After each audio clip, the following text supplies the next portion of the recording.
everyone. Welcome to the UVD Weekly Wrap-Up, the show where the team from UrbanVinylDaily.com goes over everything there is to know in the designer toy, art, street art, and Sofubi world. I'm your host, Travis Likens. And I'm Ben Pierce. And we're here for episode 36.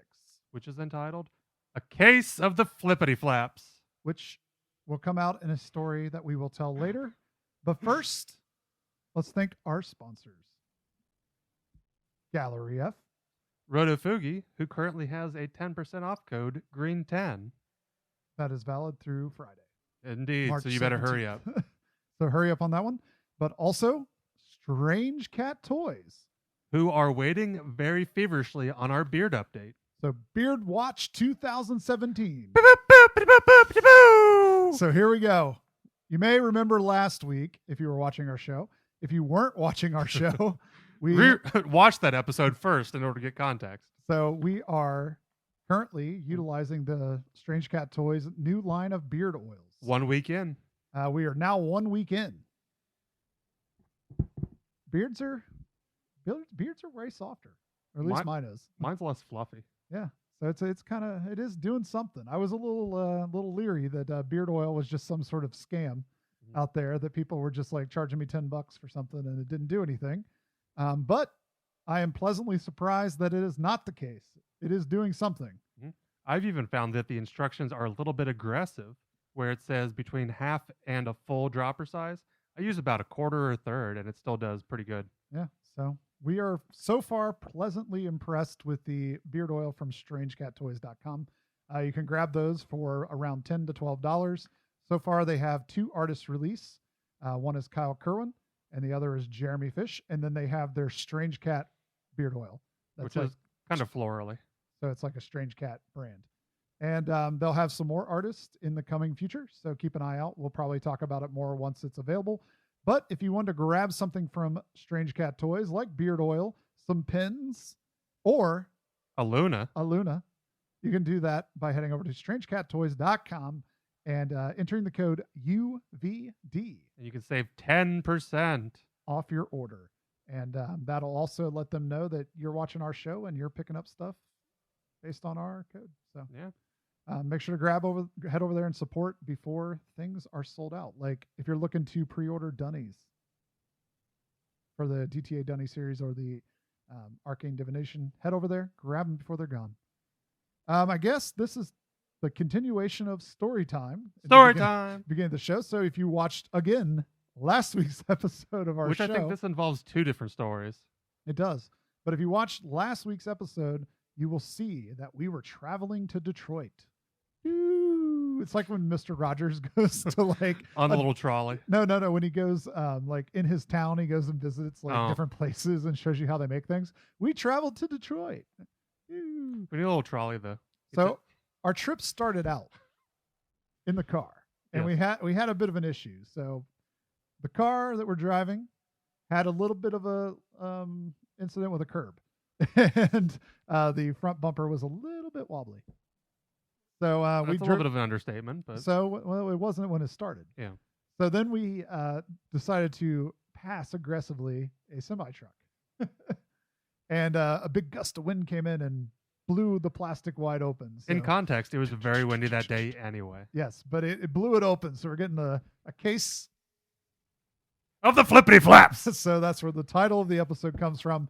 But we were able to acquire some tape, Gorilla tape, and they didn't pay any money. They made me buy the tape.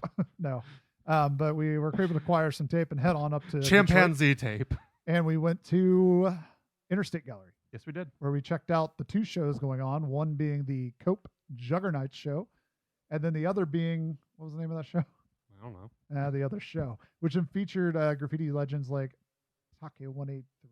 183. They also had some Cope stuff. And some other people. We forget to mention. But anyway, all in all, good showing of Cope work. If you're a fan of Cope, it's kind of standard Cope with bright colors and bubble letters. And there were some really cool pieces that were actually photos from an artist that he had taken and painted graffiti on the walls within the photographs. And Storytime Part 2. One of the pieces was so popular, it actually walked off the walls. So We had just gotten there, filmed a couple photos. Travis is getting ready to start taping things. Someone walks up to the wall, takes one of the pieces in hand, looks at it. Mind you, we're all just kind of like, we kind of know what cope looks like, but it could have been an artist. It's like, oh, it's all dinged up. Let me look at it and repair it a little bit. Well, the big thing was we literally had just walked in, so we weren't sure how they had the layout. So I was thinking maybe it was like some of the artists that we didn't recognize, because they had some Detroit local people in that other show as well. So I'm like kind of like fooling with the camera, and I look up and this guy's grabbing a piece. And mind you, we've been to a lot of art shows.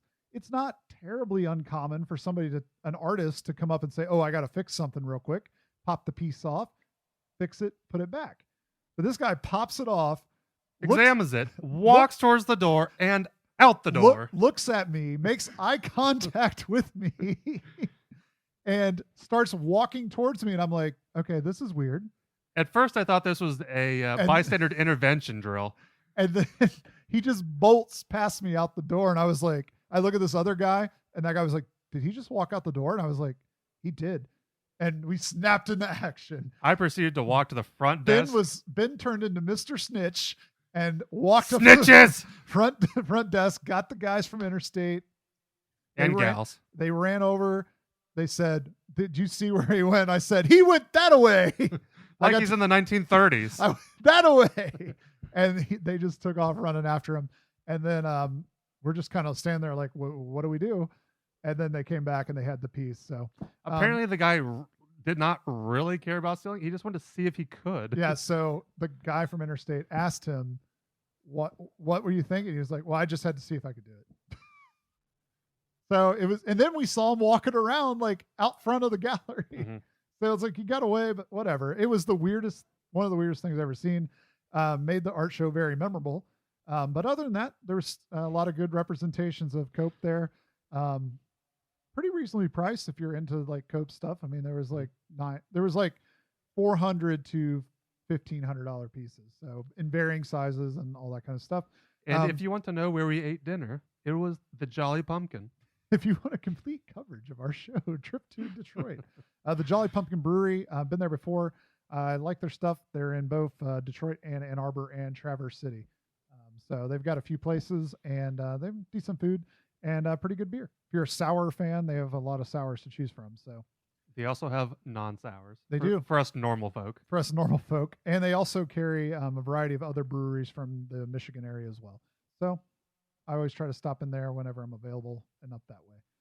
But that kind of wraps up the coverage of Interstate and Juggernaut. If you want to check those out, head over to interstategallery.com, I believe it is, and you can check out all the pieces are still available. He also has exclusive releases through 1X Run that were tied to that show that you can pick up from 1xrun.com. So kind of wraps it up. Let's roll into the first bit of news of the week, and we will let Ben kick it off again. Why, thank you. Thank you for being so chivalrous. Yeah. First piece of news, Jermaine Rogers.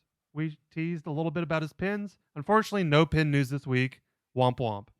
So, 2017 mini print subscriptions are here and are about to be grabbed up. There are 75 slots. You may think that's a lot, but it is clearly not enough for his legion of fans because everyone misses out except 75 people. So, within these, you're guaranteed at least 25 of the mini prints, which he's always very generous. You get more than 25, but 25 is the bare minimum you'll get for $250. So that's $10 each. So March 17th, 3 p.m. Eastern Standard Time, have your F5 ready. F5. Next up on the list is an event that is going on this weekend. Electric River Music Festival, which apparently is in Waco, Texas, after we did some research, is going to be taken off this weekend. And so far, they've revealed a couple of artists that are going to be there, one of which is El Pez, the famous street artist, and Denial. I think that's how you say his name. He's a famous street artist as well. But we're really bad at names, and we put in parentheses, among others, because we're not sure how many more people they're going to reveal. But it looks like it's going to be a good time. They're putting up new murals around a stadium there in Waco. And it appears that if you want more information and ticket info, they're going to be releasing that via electricriver.com, where they'll tell you how you can get there. I wish we would have had more info on like bands and stuff, but I could not find it via their immediate social media. So I'll let you guys find out more info on electricriver.com. And we'll help you by saying it's not how you spell electric normally. It's IL, I-L, and then electric. Yeah, I guess that's for the listeners. I was going to put a little thingy, a little fly in. You're welcome. Next piece. Luke Chu, who we seem to mention at least once a week, is having a show over in Manila called Blood on My Hands at Secret Fresh Sky Gallery. It opens March 19th, which is for us Monday, and includes the 21-inch limited edition red-handed figure. So, yeah, you can catch those and many more things from Luke. Yeah, I believe those are limited to 30 pieces. What's the thing called? I think it was 10. I think the red-handed. I think it was 30. And there's something else that's limited to 10. Oh, and it's $750 for the 20-inch figure. Yep. So if you're interested in one of those, I'm sure they're not going to be there. So you have to be at the show, I'm sure. But hopefully we'll find out more information.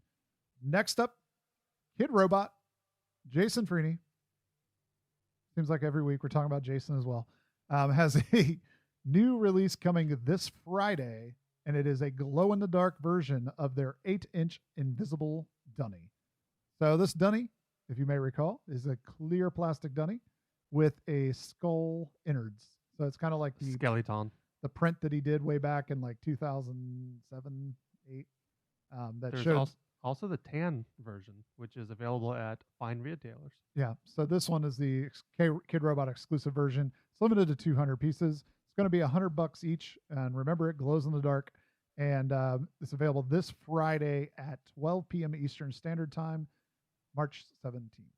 So if you're interested in it, it's probably going to go relatively fast. I mean, 200 is still fairly limited for a dunny. So look out for that.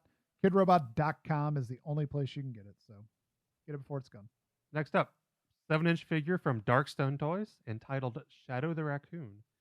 It is $60, 3 colorways, and comes with 2 golden blades, which, if you're into Assassin's Creed, imagine Assassin's Creed with raccoons. Ta-da. So it's like a Rocket Raccoon, but but Assassin's Creed. Mm-hmm. Sounds cool. We'll see how it goes. Next up, Gurgleoid is showing off an all-new sculpt. The Grimbute sculpt stands 9 inches tall, which is by note, the largest sculpt he has really done. So, not sure what he's doing with it at this point. It just said new project information coming soon, but it is articulated at the head, arms, and legs. It kind of looks to me like it might be a soft vinyl figure possibly in the works, because it looks very like production based. It seems like it comes apart at all the right places, I guess you would say. And all the normal places. Well, resin, sometimes you get by without doing some of the articulation and stuff. It kind of looks like to me he's going production route, but I could be wrong. Maybe we'll get some more information in the near coming months. Until then, just enjoy this photo of the new sculpt. Maybe it's even up here. No, it's probably just over your face. Right here. Good. Keep it over my face, and I'll continue to deliver the news. So, Corey Helford Gallery is already pimping their April show that opens on April 1st called Mayan Renaissance by Acuda San Miguel. And so we can show you an image of stuff to anticipate right here. Maybe even right here. No, it'll probably just be over top of you. Again. So next up is another big event involving murals and seaside towns. So Seawalls is a public art festival. If you recall, when I traveled to Mexico in Cozumel, I attended a place where a Seawalls had taken place. So it's essentially similar to when I went to Paua, Hawaii. But this one is put on by Pangea Seed. But this one's put on by Pangea Seed. So they're bringing in 20 global artists, which they have not released the list as of yet, that are going to be taking over Napier, New Zealand, and creating murals the weeks of March 19th through the 26th. I wonder if they'll see any hobbits. Hobbit. So yeah. Hobbit. Yeah, you could go check out Hobbiton, right? Isn't that where it's still at? You can go visit all the set from Lord of the Rings. It's all still there. It looks pretty cool though. They do a great job putting on that event, so it'll be exciting to see what they have in store and what people put together as a creations for the show. So Smaug. Yeah, should be cool. Next up, Paper and Plastic, also known as the drummer for Less Than Jake, and Random Skull Productions are releasing their second wave of Droids of Tattoo Inc., which is coming soon in the next few weeks. No information other than this pretty picture. Yeah, so it's essentially like it's got like the tattoo ink made to look kind of like an R2D2. So it's kind of cool. It's a different kind of bootleg. It's kind of it's in that style, but it's not really like a resin bootleg. So it's kind of cool to see people doing more interesting stuff than, just doing other stuff. The same old dumb stuff. Yeah, so we'll see. Next up, R2D2 Grin from Ron English and Prince on Wood. Prince on Wood has a new release from the International Street Artist. This time it's a 10 by 10 inch birch print. And it's a signed edition of 50 pieces, and it'll run you $200. So, the famous street artist took the droid that everybody knows and loves and made a Grin version of him. Surprise, surprise. Yeah, looks like a Grin version of R2D2. Kind of what you would expect. If you're a fan of the Grin series or Ron English as a whole, you'll want to check out princeonwood.com and grab one of those while you still can. I think to round us out, Skullhead Samurai is finally coming to an exhibit near you at Flaps Lab. So it's not really near you. It's only near those people who are near Flaps Lab.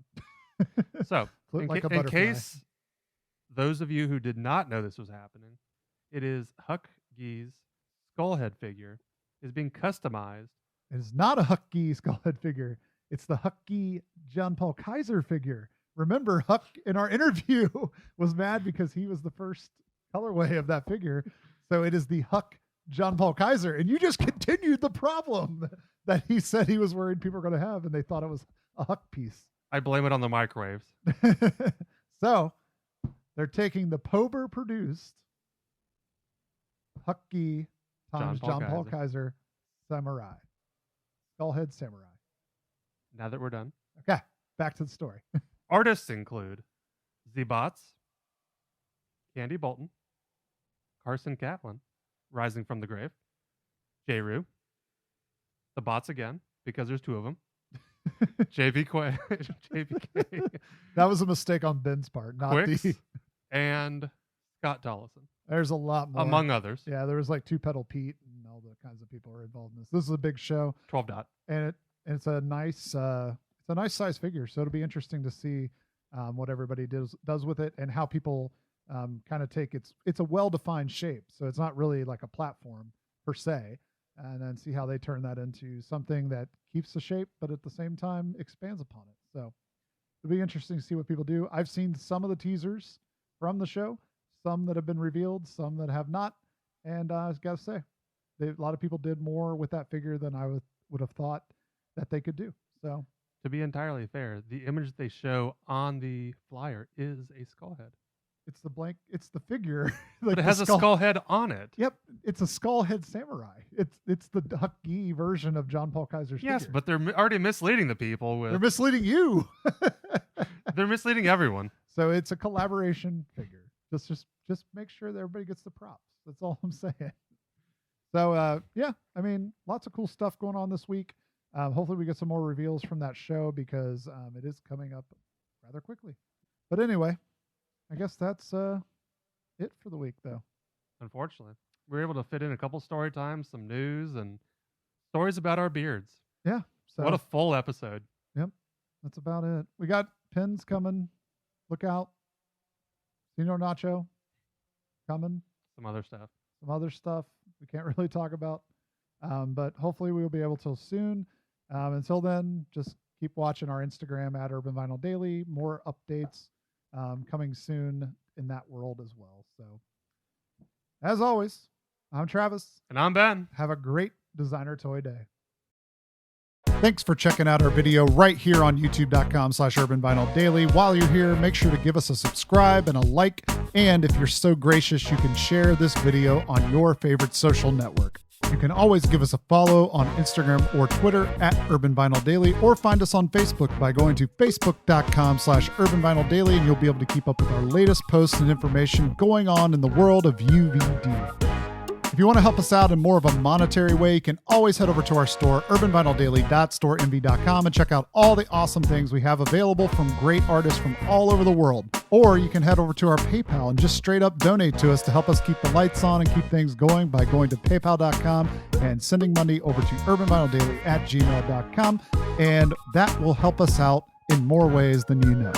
If you want to keep up with everything going on in the world of UVD, make sure to head over to urbanvinyldaily.com. Or if you're interested in sponsorship information, a comment, or a question, make sure to head over to urbanvinyldaily@gmail.com and send us a message. And if it's good enough, we'll answer it right here on the UVD Weekly Wrap-Up. As always, this has been an Urban Vinyl Daily production.